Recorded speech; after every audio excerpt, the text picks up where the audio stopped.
मुस्लिम league पर इस समय ऐसे तत्वों का कंट्रोल था जिन तत्वों के विषय में कहा जाता है वो ज्यादा सांप्रदायिक थे, वह इस मामले में ज्यादा अपने फिरके के भीतर तक ही सोचा करते थे। लेकिन इसके बाद कहते हैं कि मुस्लिम लीग पर धीरे धीरे कुछ राष्ट्रवादियों का कब्जा होना शुरू हुआ।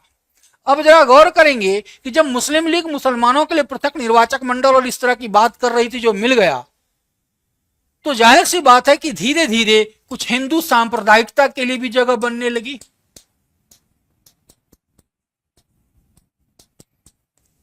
दो बातें यहां कही जाती हैं कि हिंदू सांप्रदायिकता मुसलमानों की सांप्रदायिकता या इस्लामी सांप्रदायिकता के खिलाफ पैदा हुई थी।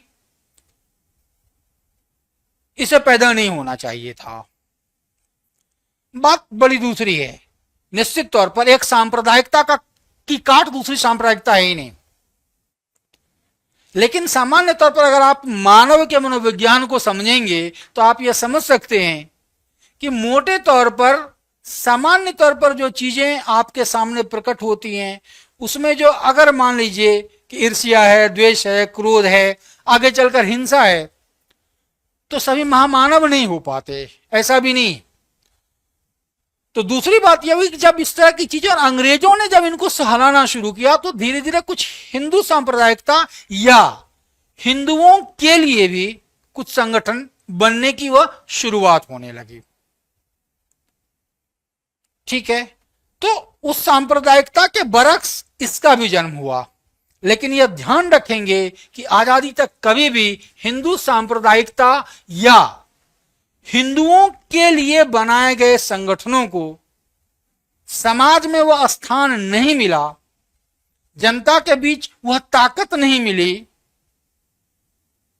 जिसके जरिए वह बहुत आगे तक जा सके। और इसके पीछे कारण था, सामान्य तौर पर किताबों में एक कारण लिखा होता है कि जो हिंदू थे, हिंदुओं में शिक्षा का स्तर थोड़ा बेहतर था, इसलिए हिंदुओं में पढ़ा लिखा मध्य वर्ग वह ज्यादा था, मुसलमानों में ऐसा नहीं था। यह एकमात्र कारण नहीं है।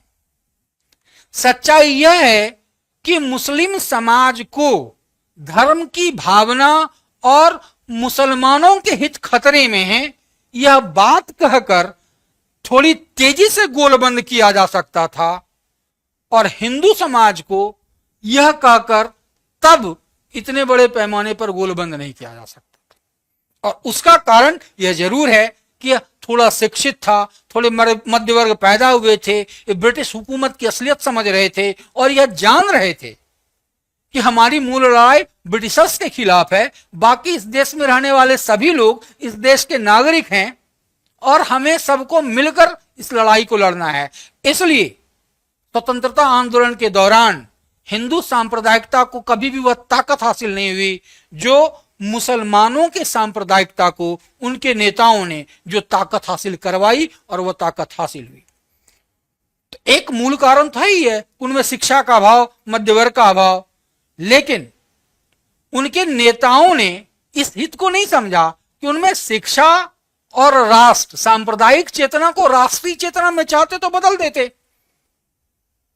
खिलाफत असहयोग आंदोलन आप लोगों ने देखा हो, उस पर हम लोग बात करेंगे तो कुछ चीजें और अलग से।